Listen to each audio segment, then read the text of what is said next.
What's up?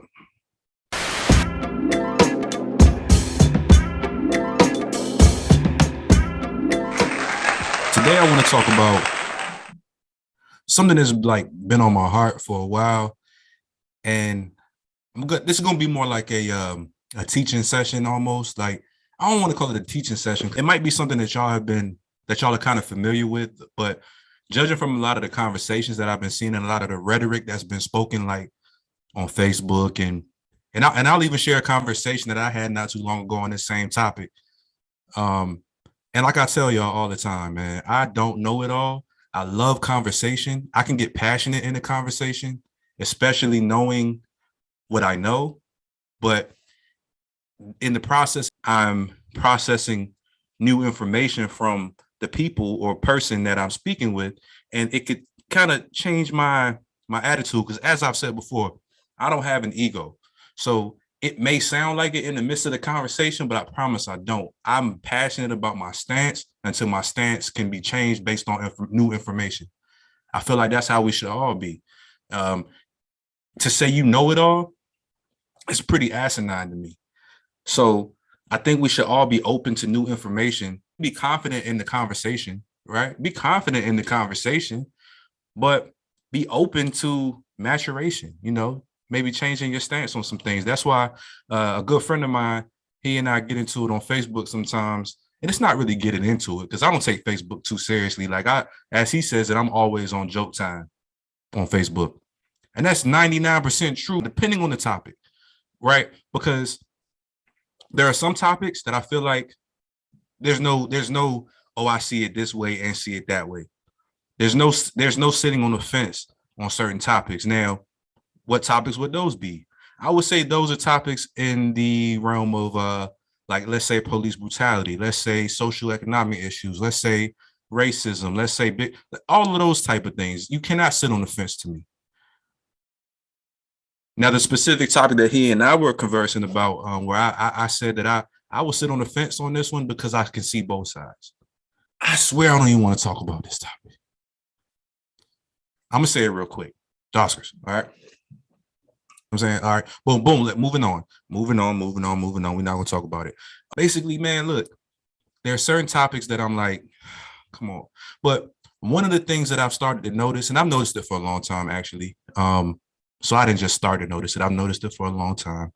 And even in my college studies, when we talk about American history, progression in the Black community, first of all, I will go on the record of saying, like, it's just weird to me that we still have the first Black anything in this country in 2022.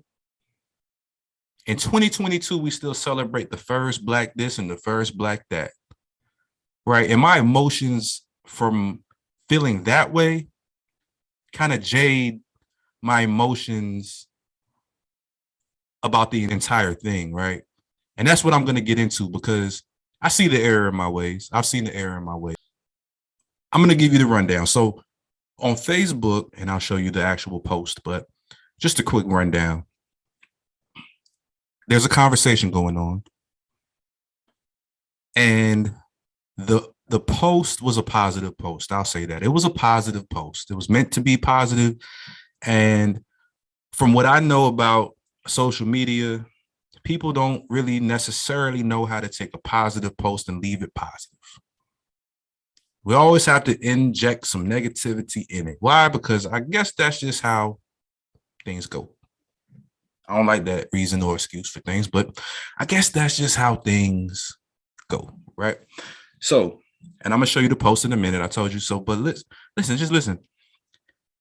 The gentleman that had the initial comment, and you'll see it at the top, it was similar to my stance a couple of weeks ago speaking to my family about this very topic. Well, not this very topic, but we were talking about part of it, Justice Ketanji Brown Jackson, and her whole confirmation. I was asked, had I been watching it? The one where Ted Cruz was on his racist soapbox, that one. And I said, nah, I'm not very excited about it. So I was, the rebuttal was kind of taken as if I don't really care about the representation of the Black woman in that seat or that position.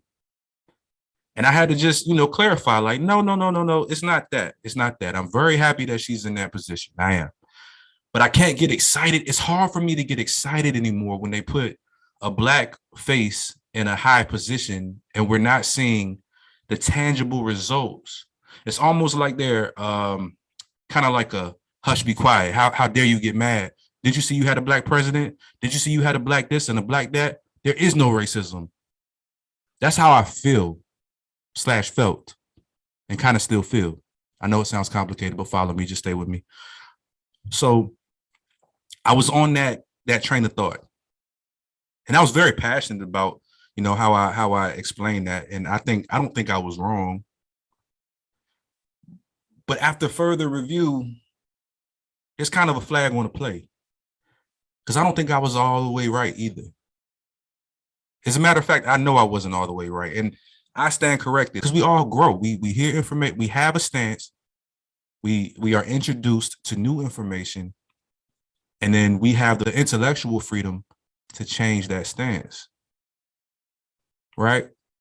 And so now I feel like I can still feel like more needs to be done because I don't think any of us would argue that fact. I don't think many of us will argue the fact that it's a shame that in 2022 we still have the first Black fill in the blank.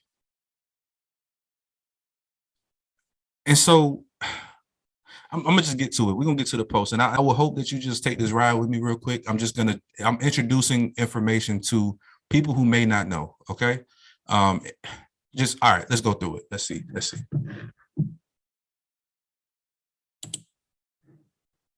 All right. So let's go to it. Let's get to it. So here's the post. Here's the initial post. Normalize encouraging our girls that there is no limit to what they can be. Also, being classy is and always be in style. Hashtag Women's History Month.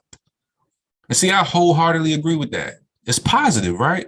And then look at the beautiful faces, the beautiful melanin on this screen, boy. Black girl magic, right? So we scroll down. Dun, dun, dun. And this is exactly what I saw, the first one. No shade to you, my brother, Cedric Peoples. No shade to you, my brother. So tokenism is what I'm witnessing.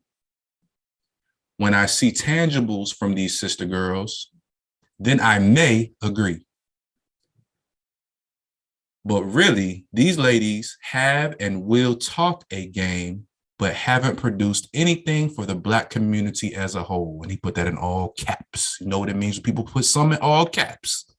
That means they super serious about that junk. All right, listen. So, and it says, give me a few ways they have at least fought for tangibles for us. I'll wait. I see where he's coming from. Because see, we're frustrated. We are. As a Black community, we're frustrated. Because generation after generation, we witness similar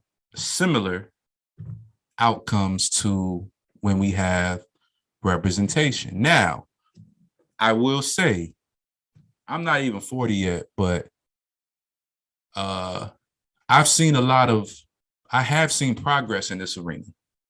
Like, I don't know of a time where I've seen this many beautiful chocolate faces. Let that go. When I've seen this many beautiful women, all this Black girl magic in these type of positions, okay? And if anybody can correct me on that, hey, I'll stand corrected. But I haven't seen it, okay? I haven't seen it. So I'm not saying that to strike an argument with anybody, because I know how people like to argue. I haven't seen it, okay? So let's go down. And this is when I was referencing the Black history classes that I took in college. I remember clearly that there was something that I read that said one of the biggest enemies to our progression, and this isn't word for word, this is just what I surmised from the topic, is one of our biggest enemies in our community, meaning the Black community, amongst Black people, is infighting. Infighting. And infighting is what kind of holds us back. While we want to blame everything else, that is one of the biggest things that holds us back, because we get so caught up with ego and trying to be right and prove somebody wrong instead of just introducing our point and figuring it out together. So boom. On top of that, the insults, right? So when I say I don't completely agree with this brother, I'll never, even though I said I was not excited about the situation initially, of this beautiful sister being in her position, because I wanted to see tangibles, I would never say these words. I wouldn't say it's tokenism. I wouldn't say anything to strike up, an argument, or to even to shoot shots at these sisters, man. Like, at the end of the day, you can have your opinion, but why do we have to attack one another? Doesn't make sense to me. We can hold each other accountable, but I don't think that we have to do it in this way, because what happens after that? A whole barrage of back and forth. Right? And so everybody's worldview is different, and you can see it in these comments. And oh, by the way, what do you think was prevalent in these comments? Yes, the age-old gender war. So Black women shooting back, all right, with 100-round drums. So when we look at the comments, here we go. What kills me is, yet once again, the Black man always finds something to hate about Black women and have not accomplished a damn thing yet. Not all Black men, but some. And I appreciate that not all Black men, but some, sister. I'm not saying this to come at you at all. I'm all about peace and no bad energy, all right? Listen, I'm just pointing these out, all right? So, like I said, it goes to the age-old gender war, okay? And I understand why. I feel it. I understand how women can feel attacked in this situation. Because, again, it was a positive, uplifting thing for sisters, right? And me being a girl dad of a beautiful young Black princess, this is why I look at it differently now. While I can say I'm not excited about another first Black face in a high seat, I am excited about a Black face in a high seat.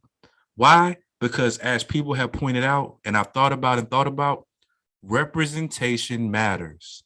It does.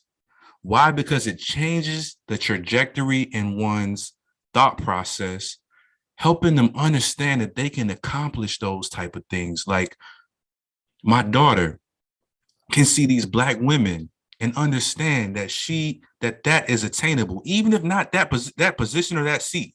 When she goes back and looks at the biographies of these women and the awesome things that they accomplished, and I'm not here to defend any of them and their accomplishments. I'm not here to say, oh, but Mayor Keisha Lance did XYZ, such and such did XYZ, because I've seen negative reports on a couple of them, right? And so I'm not here to have that debate. But what I'm saying is we can hold people accountable without the attacks, man, because that sets us backwards. It's not progressive at all. And if we always say we want progression in the Black community, well, we have to change our approach. We can disagree without sword fighting, infighting. We can disagree without doing all of that, because it turns into something else. It turns into a gender war. It turns into this. It turns into that. And then the whole point was missed. All right. There was some more that stood out to me. And I'm not going to go through every single comment, because see, like I said, it goes into this thing like Black women never doubt what they can do or achieve. The system is what always have tried to keep them in a box, which is true. I agree with that, because if you remember, that was the whole reason why it was said that President Barack Obama couldn't accomplish everything that he wanted to, because it was being blocked a lot of times. But their perseverance and brilliance always shine through. Why can't we just champion comments like this? Because we're not like the initial one. Why couldn't he just, hey, congratulations to these sisters. I'm glad they're where they are. Now let's build. Let's build upon that. Because let's be honest, right? Let's think of an organization or a company. Let's think of a company. Representation is a problem in a lot of companies. We want more Black faces in high places.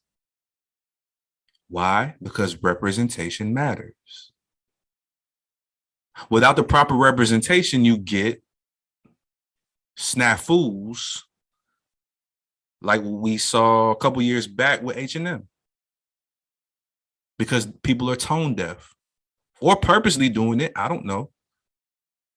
With the graphic that they had, but you have incidents like that when you don't have the proper representation. So in my mind, having these beautiful Black sisters, all this Black girl magic in high places, it opens the gates to get more representation in those places that we need for change to come from in the political realm. Now, we know it's an uphill battle, but I'm just saying it's better than nothing. And I'm not saying let's just take crumbs. I'm just saying, I mean, come on. But a lot of the onus is on us, the people. And the sooner we understand that, the better off we'll be. The sooner we understand that nobody is going to save us except for us. Nobody is going to save us except for us. You can write that down. All right, now check this out. So on that note, I just wanted to introduce something that I don't know if you all have seen it, but I found this on the internet, and I am not the biggest fan of, I found it on the internet, so it must be true, but damn it, we got to go by something, right? And that's another thing I learned, because I'm always the person that's like, man, statistics can be flawed. Yes, they can. And a lot of times they are, but we got to go from somewhere, right? So let's go here first and foremost. I don't know how many of you guys have heard of this, but the National Urban League, okay? And I'm not saying anybody's slow or stupid or uninformed. I just want to, this is for whoever didn't know. All right. So the National Urban League. So we speak about issues and problems in the Black community often. And then we expect people, sisters, like all this Black girl magic in any Black face in any high place to fix the problem for the Black community, right? Because we start getting, what have they done for the Black community? Well, it isn't necessarily their individual job to do so. Like, I was kind of criticizing the president respectfully, or the vice president respectfully, saying, hey, man, where's she been? Where she hasn't been doing that. But listen, how would I know unless I do my due diligence and actually seek the information? I can't just sit in the back seat and drive.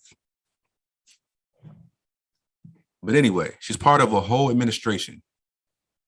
So her efforts will not be highlighted like an individual effort. I had to understand that. It's not there. Okay, so anyway, I'm not going to be the dead horse. All right, boom. National Urban League. It is organizations like this who are charged with the responsibility that we want from those individuals. So it's our responsibility to hold organizations like this accountable and not the individuals so much. So let's talk about the National Urban League, all right? Founded in 1910 and headquartered in New York City, the National Urban League spearheads the efforts of its local affiliates through the development of programs, public policy research, and advocacy. Today, the National Urban League has 90 affiliates serving 300 communities in 37 states and the District of Columbia, providing direct services that impact and improve the lives of more than 2 million people nationwide. Now let's look a little deeper. Who are the people that they service? Oh, let's take a minute and look at this picture. I had to do it. I had to look and see how many black people versus white people. It's just something I do. I had to look and see who was, because I want to know who's really running the show. All right, because that does matter. All right, boom. Mission and history, uplifting and empowering Americans since 1910. The National Urban League is a historic civil rights organization dedicated to the economic empowerment, equality, and social justice. Founded in 1910 and headquartered in New York City, the Urban League collaborates at the national and local levels with community leaders, policymakers, and corporate partners to elevate the standards of living for African Americans and other historically underserved groups. For African Americans and other historically underserved groups. I'm not going to go into each one of those beautiful Black faces in high places, resume and what they're doing and all of that good stuff. But I will say we need to do our Googles, do your due diligence, figure this stuff out before we criticize. Okay. Place the onus on the correct organizations.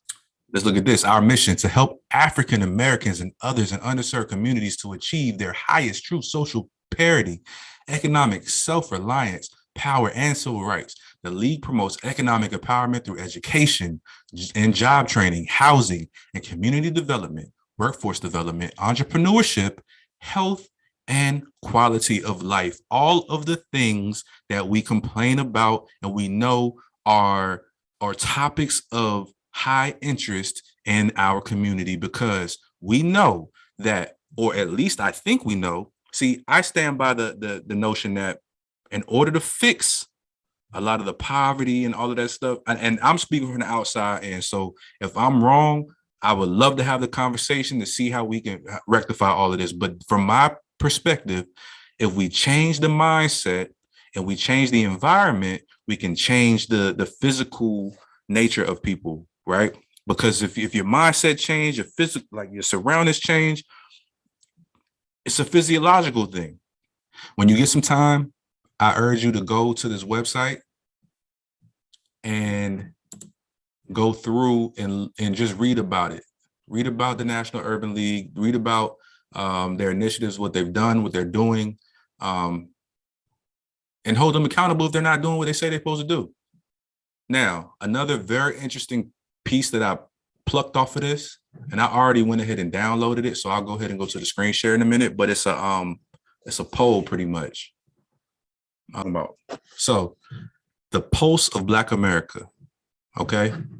What is the Pulse of Black America, you ask? It's a survey.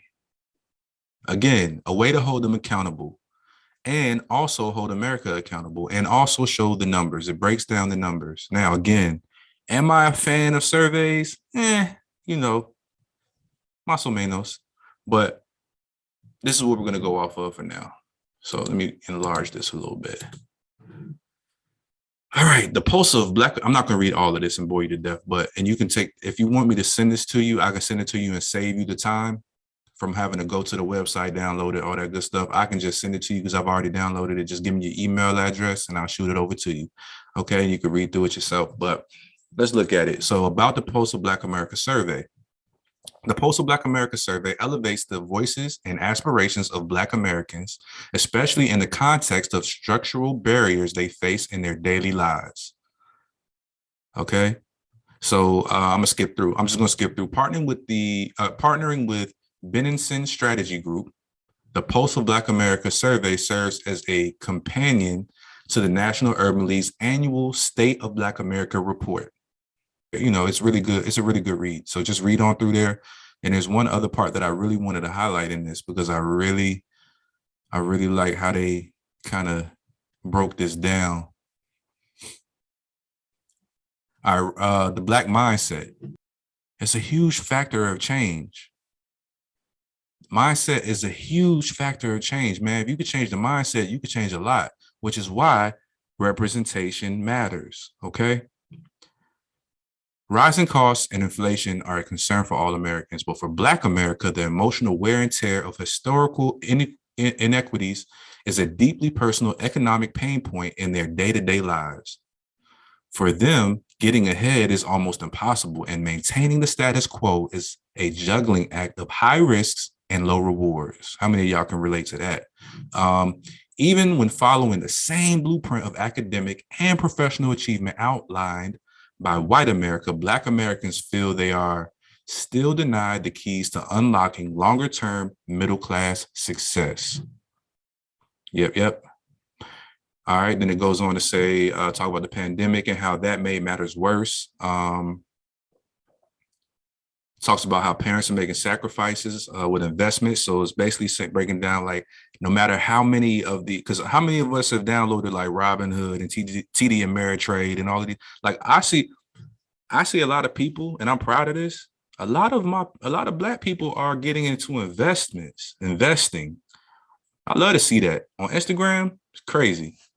So let's see. In the same way that white wealth and privilege is passed down from generation to generation, generational wealth, Blacks inherit the struggles and strife of an entire race, carrying the pressure of achieving the dreams unfulfilled and opportunities denied the previous generation. See, the things that we faced are generational and they're fairly new. Like we're not too far removed from the civil rights movement, y'all. We're not far removed from all of the atrocities that we saw with like Black Wall Street and all of those things, the Black Panther Party. We're not far removed from those times. So it's not like everything's going to be fixed like that. So I still think it's a shame that we started the first Black fill in the blank. Let's see, pragmatic and hopeful, hardworking and vulnerable. The complexities of Black pain and Black pride define the Black experience. Pragmatic and hopeful, hardworking and vulnerable. The complexities of Black pain and Black pride define the Black experience. Now, I'm not a fan of Black pain and exacerbating it or shining light. Like I've never seen 12 Years a Slave, and I won't watch it. All right, so at a glance, so this is the numbers broken down. And I forgot to tell y'all, so all right. This shows you the methodology of the survey. Okay, so it shows you the sample, how they broke it down, and who they surveyed. So the Benison Strategy Group conducted 1,674 interviews online from March 17th through 24th, 2022, among people living in the United States, ages 18 and older. The data in this report includes Black people, other people of color, and white people. BSG weighted the data to ensure accurate demographic distributions within each of the three audiences referenced above according to the U.S. Census. And I have my own thoughts on the U.S. Census. So credit to all of these folks that put this together, Shannon Janine Curry and Joelle Benenson. Shout out to y'all. This is great work. And again, if you want me to send this to you, I will. And you can go ahead and you can look at the inequalities and the numbers in regards to education, student loans, income, occupation, housing, home loans, what money owed for the home loans, because you know that puts people in a rut, financial rut. So you can take a moment to look at this. Education is showing the breakdown. Of course, if you look up here, the black people are in red, white people are in the gray here. So less than a college education, 73% Black, 63% white. A college or better education, 27% Black, 30%, 37% white. Student loans, F Fannie Mae. Listen, look at these numbers when you get a chance. And it shows you how people feel. No, I have not paid it back, but I feel confident that I will be able to pay them off in their entirety within the next few years. 23% of Black people said no. 9% of white people said yeah. All right. And again, you could break down the income, the occupation, housing, home loan. Like I said, home loans. All right. Then let's see. There's some other things I felt like were very important to point out down here. And it's just highlight a lot of people, I think, need to actually look at this with an open mind, because they are under the impression that inequality and stuff like that in these areas don't exist. Like we're all on the same playing field. Not true. Open your mind. Everybody's worldview is not the same, bro. Everybody's experiences, life experiences are not the same. Open your mind. Okay? Damn. All right. A lack of development in low-income communities, access to good jobs, a quality education. See, in a lot of our neighborhoods, we don't have quality education. The mindset suffers. Not an excuse, just a reality. All right. And government representation.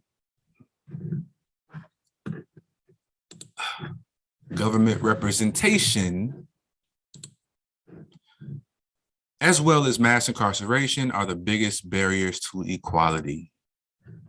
Okay. Okay. Now, again, I'm not going to go through each and every one of these, because I know everybody is more than capable of reading. And I am a proponent of reading, because reading is what? Fundamental. And I think a lot of us don't do enough research in reading. We just want information hand delivered on a silver plate. But hey, I'm kind of giving it to you on a silver plate, but not really, because you're going to take it and you're going to read it yourself and you're going to digest this information, right? Right. All right. So most Black Americans feel that no matter how hard they work, they will struggle to overcome wealth inequality. Now, I ain't really for statements like that, but I can't negate people's feelings.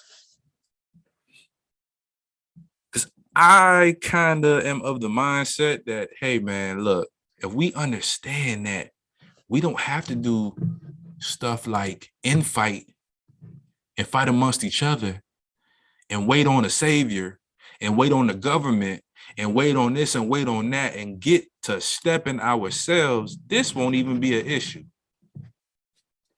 I saw a podcast, what was it? I Am Athlete. Shout out I Am Athlete. I really love that podcast. Even though I'm a fan of the Pivot too.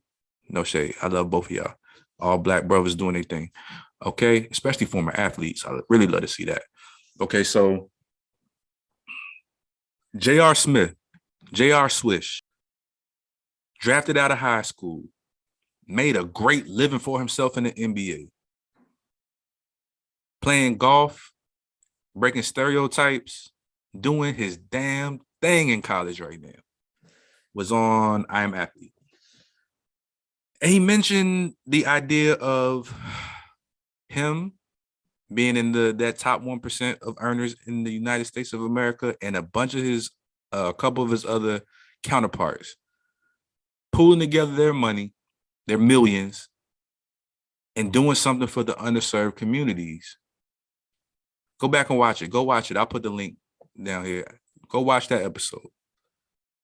And I think a lot more people are waking up to that reality. Is like, man, look, even it don't have to be rich people. It could be me, you. So if it's a group of y'all and we want to come together, and if all of us put together some money, we can make a huge difference. Will it be immediate? Don't know, but it's a step in the correct direction. It's a step in the correct direction, and we're on the right side of history, and we're doing this for who? The generations after us. We're doing this for the babies and the babies' babies and the babies' babies' babies, okay? Because our job is to leave this place better than what we had to live in it. But I digressed. Okay, so this survey It's going to break all of this down for you, okay? Don't get caught up in the blame game and I don't want to say victim mentality because we are victims of some shit, but listen, at this point, we've already diagnosed the problem. We've diagnosed the illness. Now it's time to have some tangible solutions and put them into motion and action. Right? It's time for us to put it into motion. We know what the problem is. We know. So yeah, all right. Like I said, more of the same. It's just breaking down numbers based on who they surveyed. All right, talking about voting. All right, and this is gonna go back to a lot of the initiatives of the Black Girl Magic up here, especially this one. Now, there's a lot of. I'm not gonna talk about the negatives. Just do your Googles. All right, boom. So,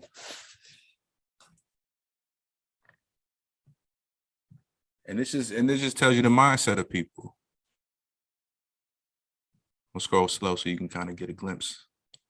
I'm not gonna stop on it too long. So, like I said, if you want it, let me know. Shoot me your email address, and I'll get it to you.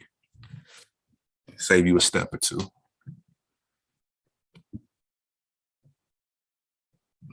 So this is a lot about voting.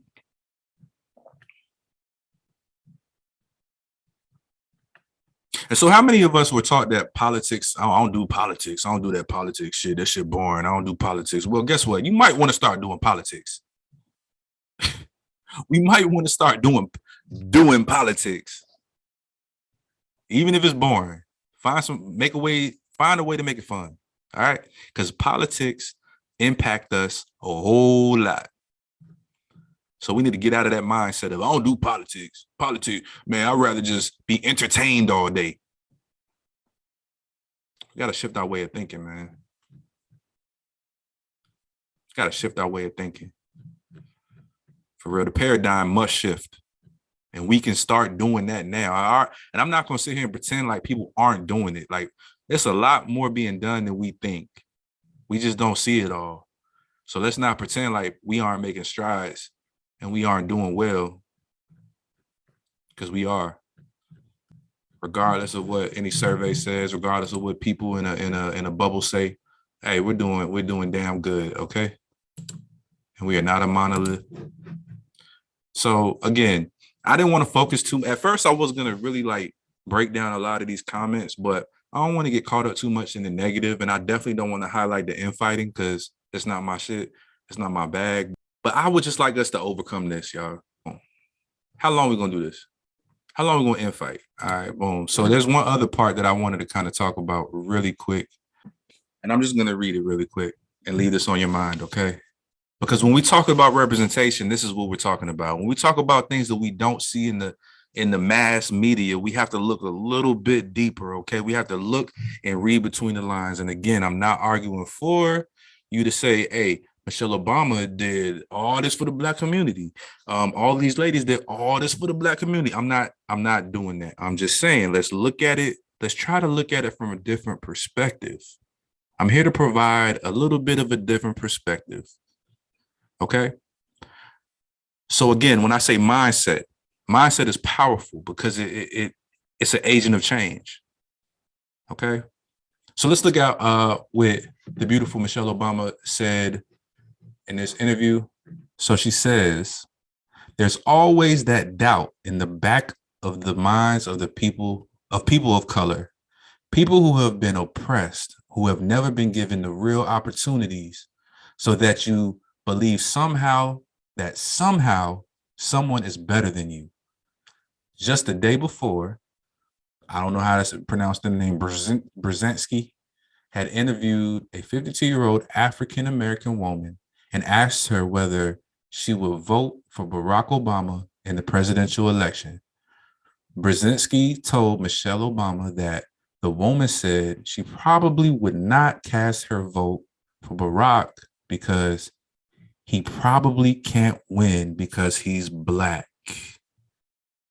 So let's go back to the representation part. When we start seeing Black faces in high places, we know that it can be done, regardless of how we feel about, like how I feel about, damn, why in 2022 are we just now seeing, are we still seeing the first Black?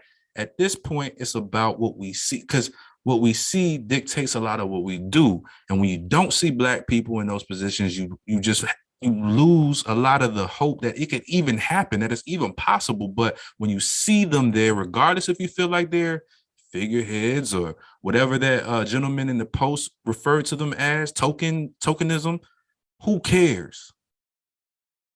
Because it's part of a bigger picture. All right. I just be passionate sometimes if I talk. I don't have no, it's not emotional. I love my people. I love y'all. No bad energy. Okay, so that's the psychology that's going on in our souls and our heads. This is Michelle Obama, okay? That's the psychology that's going on in our souls and our heads. And I understand it. I know where it's coming from, you know? And I think it's one of the horrible legacies of racism and discrimination and oppression, Obama told Brzezinski. But the truth of the matter is that that's something we're going to have to get over as a community. And you do it by forging ahead fearlessly. I would not be where I am. I wouldn't have gone to Princeton. I wouldn't have gone to Harvard. I certainly wouldn't be a practicing attorney. Neither would Barack, if we listened to the doubt. Representation erases doubt. That's where I learned my error was in that initial conversation about Justice Jackson being in her position. Representation erases doubt. And guess what? From there we can build, because that's what it's about. Like the great Will Smith said, brick by brick, it can be a little discouraging, right? Man, I ain't voting. It ain't gonna work. We ain't doing that, man. She ain't doing enough for the Black community. Brick by brick.